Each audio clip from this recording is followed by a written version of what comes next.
Today on Marae Investigates, 52% of Maori students don't achieve NCEA Level 2. Our system is not broken. What have we got that is working well, and how can we strengthen that rather than looking at the distraction of charter schools? We've been in the state school and the success rate, even though with all the energy put in, really hasn't been much. So can charter schools provide better achievement levels for Maori students? Then the leader of the Mana Party, Hone Harawira, joins us in studio. And meet Brandon Smith on the fast track to rugby league success in Australia. Definitely stay to the Kiwis. It's my culture. It's where my family is.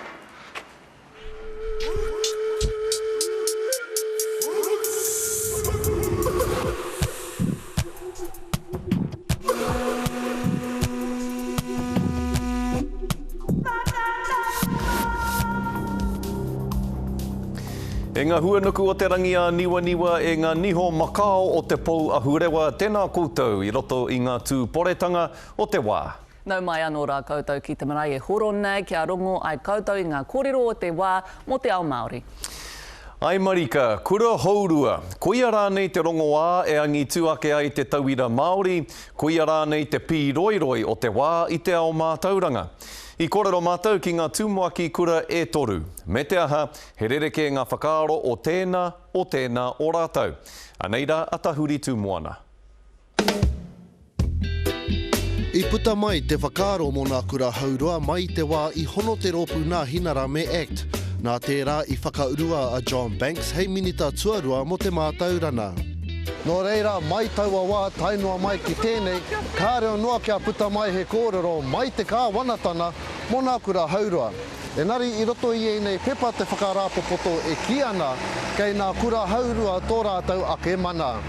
Nō reira, ka pēhea a tātou poari kai tiaki, ka pēhea anō tā marautana o Aotearoa, mā wai e nei kaupapa e tātari. Tāpiritia nā raruraru e pāna ki nā whakahaere mātaurana I tēnei wā, ka kite koe kei te hōhā haere te iwi. I think one of the things that we're forgetting through it all is that actually the education system in New Zealand is not broken. It's a quality, world-class education system, and people come from all over the world to look at what we do.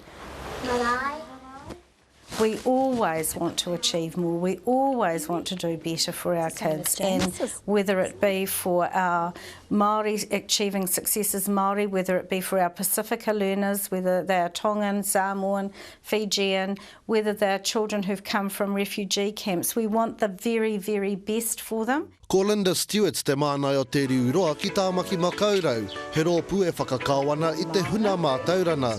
Kāre ia I te rata ki tēnei kaupapa a te kāwanatana ki te whakatū I nā kura haurua. Charter school is a school that is designed for supposedly a particular reason. So a group of people will get together and decide that they want to have a charter school. They will determine the hours that the charter school will be operating.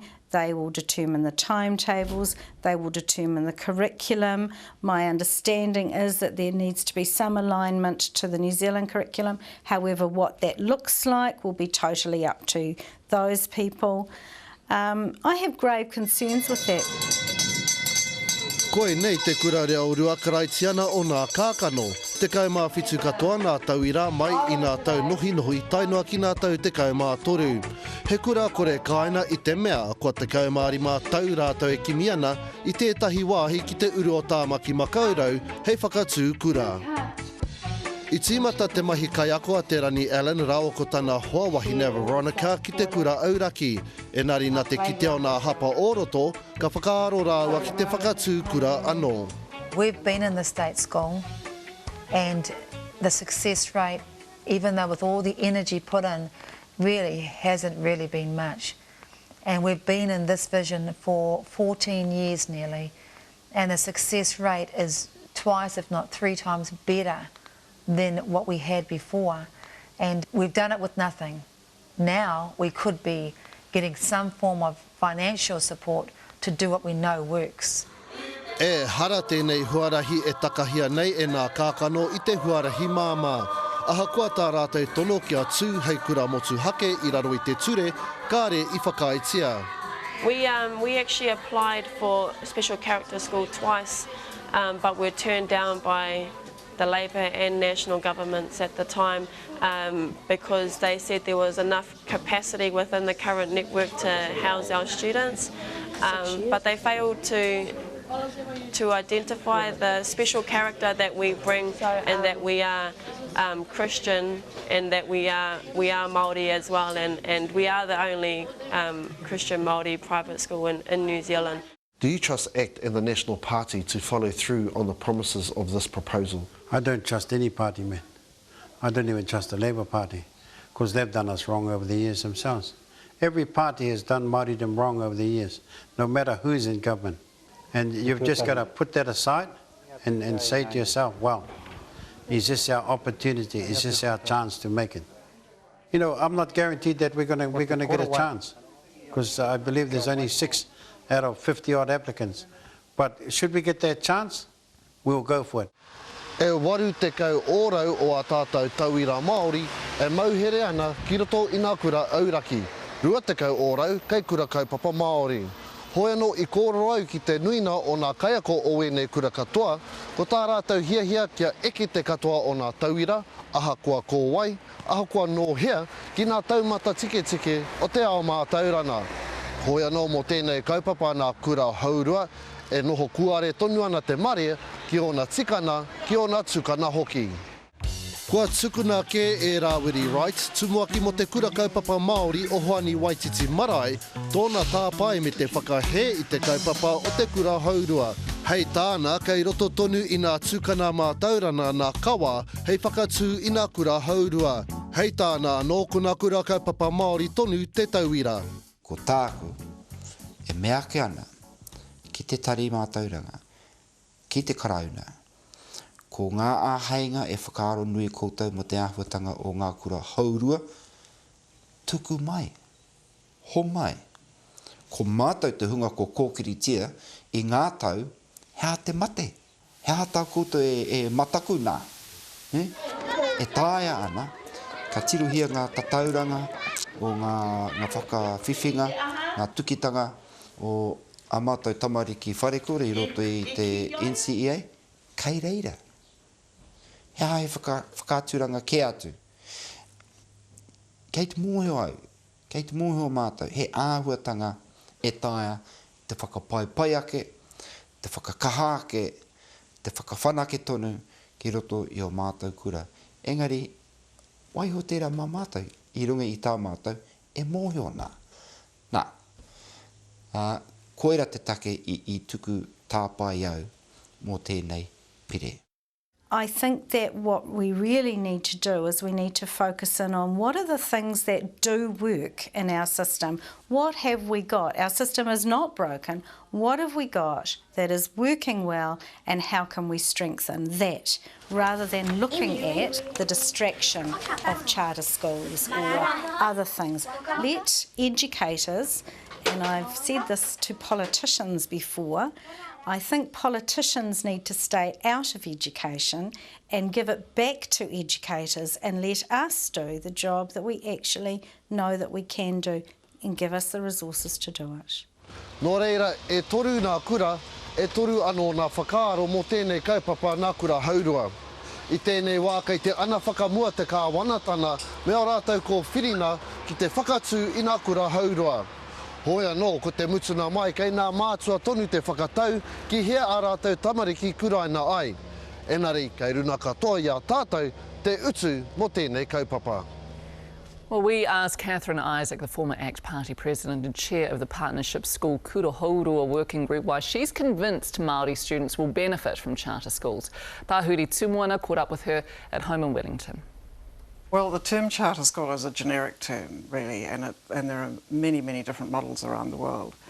The idea really is that it means schools that have much greater freedom with respect to how they engage with their students and then much stronger accountability for the results that they get.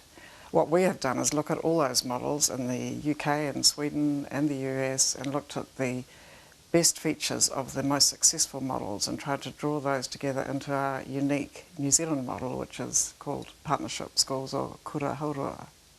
Who is that partnership with?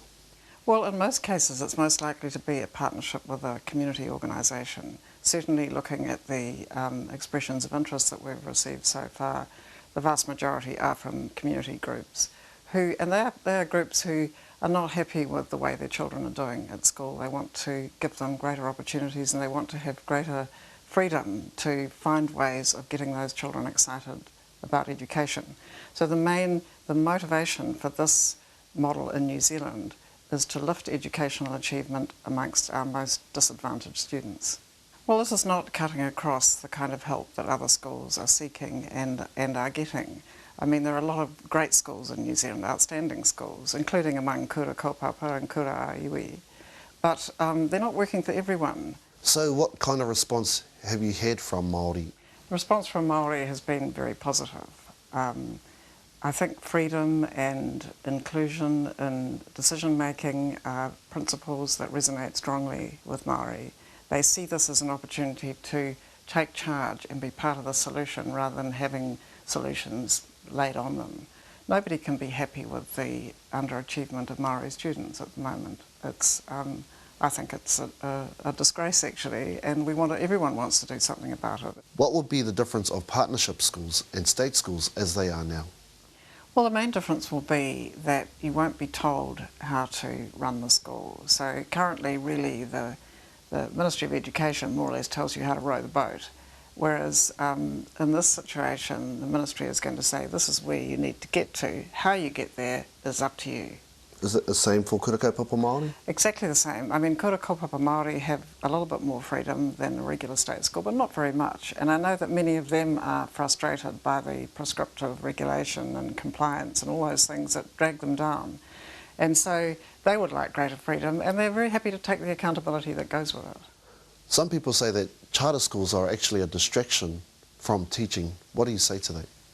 I don't think it's a distraction. I think it is an initiative that is well worth undertaking. I know the education sector's had a terribly rough time, and I'm very sympathetic to that, and a lot of people are fed up, but this is not going to have an impact on most people. Everything will continue as it is. It's just that hopefully a few students will get a better chance to do well at school. And in my view, if even only a handful of children get off to a better start than they would have otherwise, then it's worthwhile. Ko Catherine Isaacs tērā e tiwi upoko o ngā kura haurue e kōrero ana kia tahuri tūmona. Nā, kei tōku taha i tēnei wānei a hone harawira, kai arahi i te rōpū mana, tēnā koe hone. Hara i te mea ko Catherine Isaacs te upoko o ngā kura haurua. Ko ia te māngai mo charter schools. Te reki atu ki tērā e kōrero tiana e tō tāua nei whanau. Te ahua nei kāre koe i te whakaiki e nei momokura. E koreu e whakai kia hanga i tētahi kura, mena e kore te whānau, e taia te whakatū i te pōri. E koreu e whakai ki te kura mena ka taia te pangatu wā tātou tamariki, mena e kore te pōri e pai. Koreu e pai ki te kura mena ko te pōri ngā kai Pākehi katoa. Koreu e whakai ki wenei o ngā whakaaro e kore whakaturingia. Hei tā Catherine Isaacs, e rua te kaumātahi ngā kura āiwi, raru i te maru o te maru o ngā kura āiwi, Toby Curtis mā, e tautoko ana i tēnei kaupapa e pāna ki ngā kura haurua. Te ahua nei, e tautoko ana tiwi Māori i nei momokura. Nē. Mawai i whāngai i aua ropu, mawai i whāngai i tēnei maru. Ko te tāhuhu o te mātauranga. Mene meana te tāhuhu o te mātauranga, me whakai koe, mene kore, me tangohia i ngā moni, ko whakai rato katoa, tērā te take. I mua no atu o te tū o te pūtea mo te maru o ngā kura aiwi nei, hore kau he iwi kotahi e tautoko ana i te kaupapa. E engari e tuku pūtea ana ki tērā iwi, ki tērā iwi, ki tērā iwi, e whakai ana tērā, e whakai ana tērā, e whakai ana tērā. Engari, kei hea te painga. E mea na ngā iwi nei, Mena ka tae e rātou te whakatū kura haurua ki roto i o rātou nā rohe, ka riro mā rātou te kura e whakahaere, ka riro anō hoki mā rātou te marautanga o te kura e whakatū, ake ne pēa ka kuhune e rātou te reo Māori, hei kaupapa ko matua i roto i aua kura. Kei reira pēa te painga mo ngā iwi. Hea te raru o ngā kura kaupapa Māori. Ka tae ngā hapori o Te Arawa, o Rangitāne, o ngā iwi katoa. Kia uru mai ki roto i ngā puari o ngā kura kaupapa, kei reire te reo, ka tae e rātou te hangai te marautanga, ki ako ai wā tātou tamariki mokopuna, i ngā tikanga, i ngā whakapapa, i ngā hitori katoa wā tātou nei iwi, hea te rere kētanga o tēnei kōrero. Maha ngā raru o roto i te rāngai mātauranga, te Nova Pay, te NCEA, ake ne pēa ko ngā kura haurua nei, he rarua no tēnei, e hua ake nei i te pai. Mea ha heke a parata, me heke a parata, pehe o whakaaro e pāna ki tāna mahi hei minita i ngā take mātauranga? Hanga tūki nāna a hekia i ngā mea Māori, i te kaupapa o te mātauranga, i ngā mahi a ngā kaiako, i ngā tino hihia a ngā kura pērā i ngā mea erua ke roto tautahi. Ake ne pēa ko koe te tangata tika hei minita i ngā take mātauranga. Whakaro pai tēnā. Tōranga pū iaia nei, te kaiarahitanga o te rōpū tōranga pū Māori. Ka puta rānei te ihu o te rōpū tōranga pū Māori i ngā kūrakuraku o te wā? Ora kau he kōrero mo te rōpū tōranga pū Māori. Kea rātou o rātou ake raru. Tini ana ngā mahi ke mui a mātau o te rōpū mana. I tēnei wikini e tuana tā mātau hui ātau, ki roto o tokoro, tini ana ngā kaupapa kōrero i reira. He rautaki tā koutou? E whanake ake ai he tangata, ka noho kaiarahi i te rōpū, hei ngā tau e tū mai nei? Ka noho rānei koe, hei kaiarahi, mate noa? E kao. Engari, he rautaki tā koutou? Hei whakawhanake i ngā rangati o apu? Ai. Tērā te take e tino hihi ana, kia uru mai tā tāua nei tuaine no Te Arawa. Ene ki roto i te paremata mena kauru mai, ka tuia hei e kai wakahaere mo tō tātou nei rōpū o mana. I tēnei wā koe te prehitini, ina uru mai ki roto i te paremata, hore kau he raru kia heke mai au.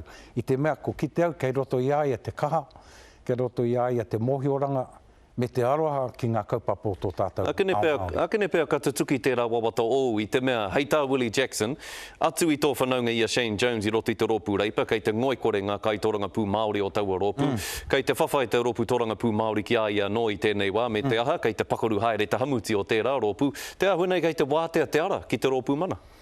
Hari te mea kei wātea te ara, ko te mea nui mo mātau, ki rapuhia i ngā tangata tika kia tū ki roto i ngā rohe e hihiana kia tū e mātau. Harai te mea kia tū i ngā tūru katoa te motu. Engari kia tū i ngā tūru kata e mātau te wini. Kia mohio ai te ao Māori e rapuhiana mātau i ngā rangatira hei whakahaere i ngā kaupapa mo te katoa te motu. Harai te mea kia whai tangata mo tērā tūru mo tērā mo ngā mea katoa o te kāinga. Pai rawa atu te kororo ki a koe i tēnei a te hone, ngā mihi nui ki a koe. Kia ora. Kia ora.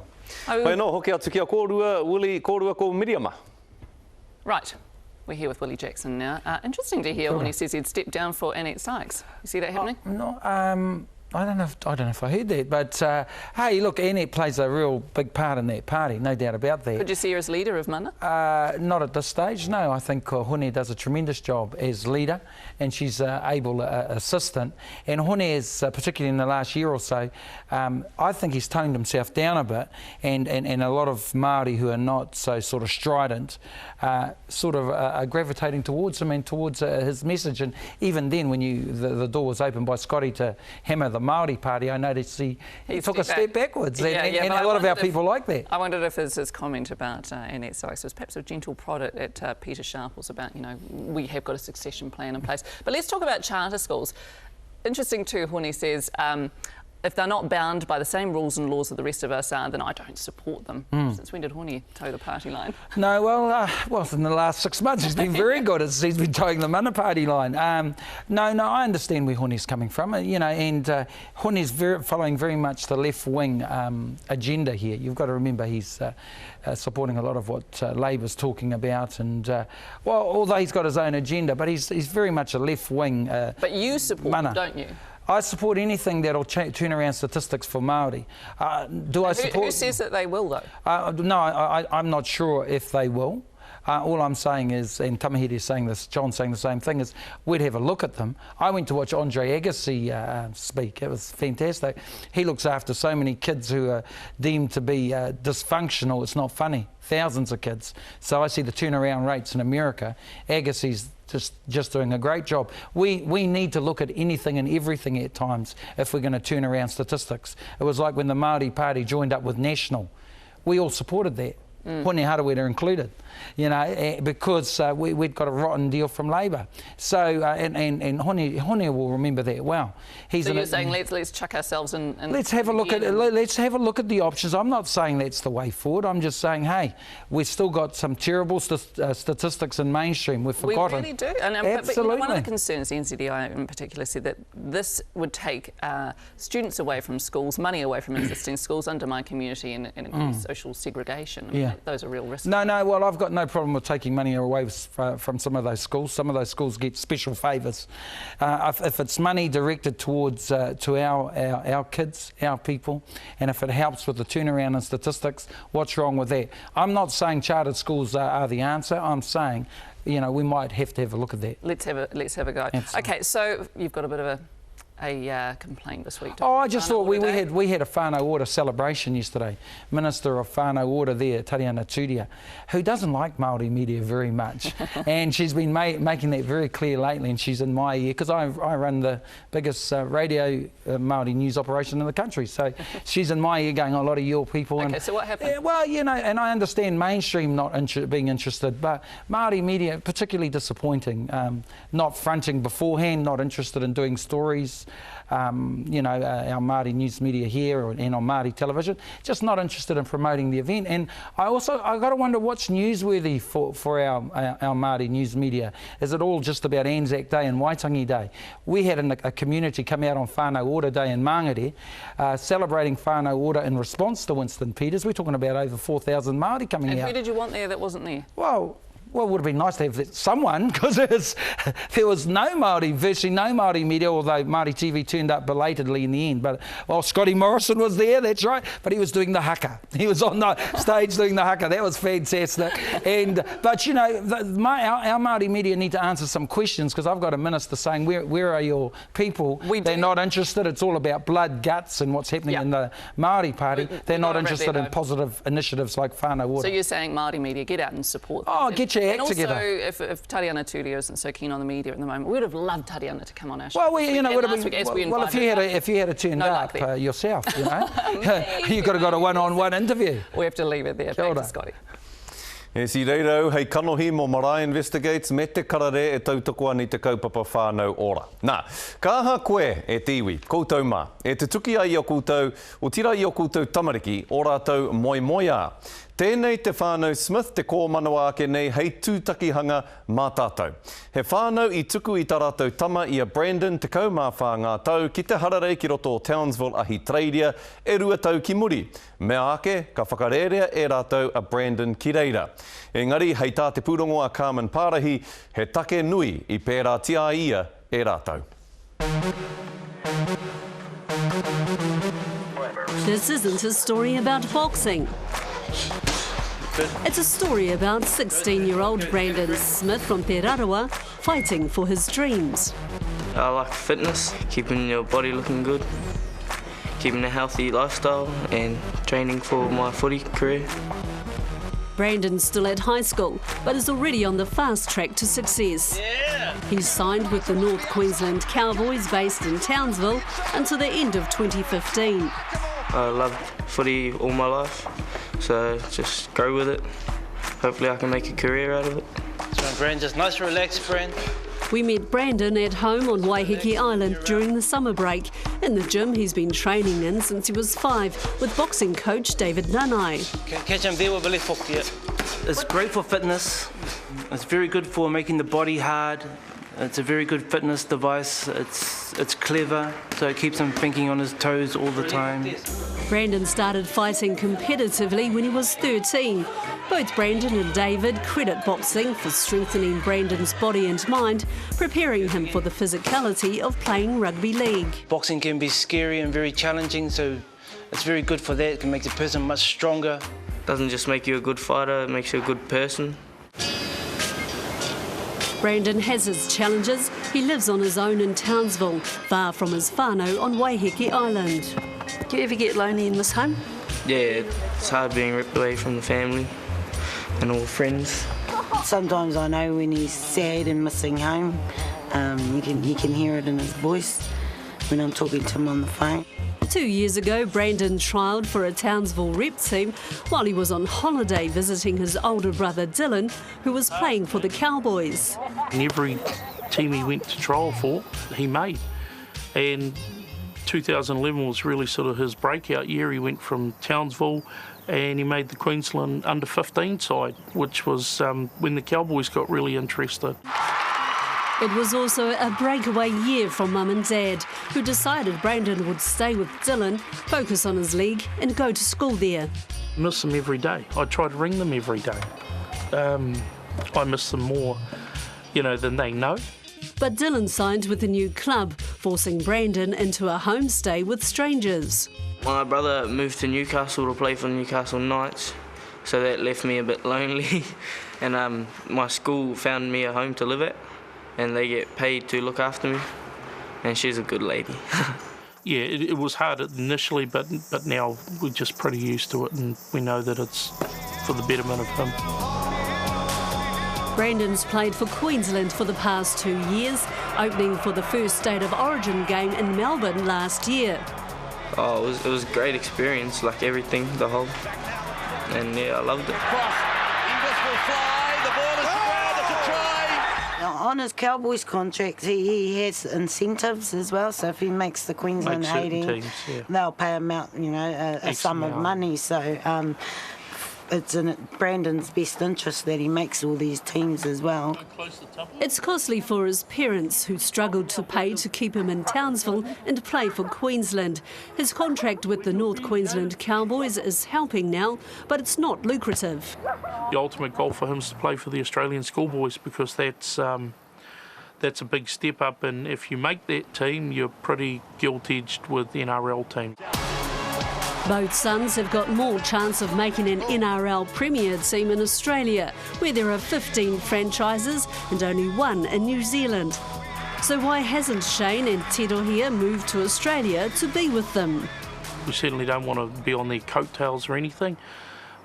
Everything's working fine with them in Australia and us here and us helping them from here. It's just as easy for us to pop over as many times as we can possibly go to watch them play than to be living in their pockets. So no, we strongly want them to do it on their own. Brandon's holiday workouts have paid off. His fitness has impressed the Cowboys and they want to debut him in the under-20s team this year. It's tough, but you got to be mentally tough. It's all in the head, really. Brandon Smiths learns how to handle the knocks and harden his focus so he can reach his dreams to play for the Australian schoolboys and an NRL Premier team. He may also achieve the dreams of his whānau. Just to play the best he can. Always be proud of his heritage and where he comes from. And yet, to one day run out on the rugby league field with the black and white jersey on. And hopefully his older brother next to him. Definitely stay to the Kiwis. That's my culture. It's where my family is. Man, they were impressive, so young. Playing for the Kiwis, going to stay with the Kiwis. Indeed. Well, thanks for joining us. Stay tuned for Waka Hui, who profile I Hakatatsu Whanga, a chief from the Hawke's Bay in 1800s. Ai, kia pai te mātakitaki I tērā, kia pai hoki te rā e takoto ake nei ki mua I te aro. Noho ora mai rā.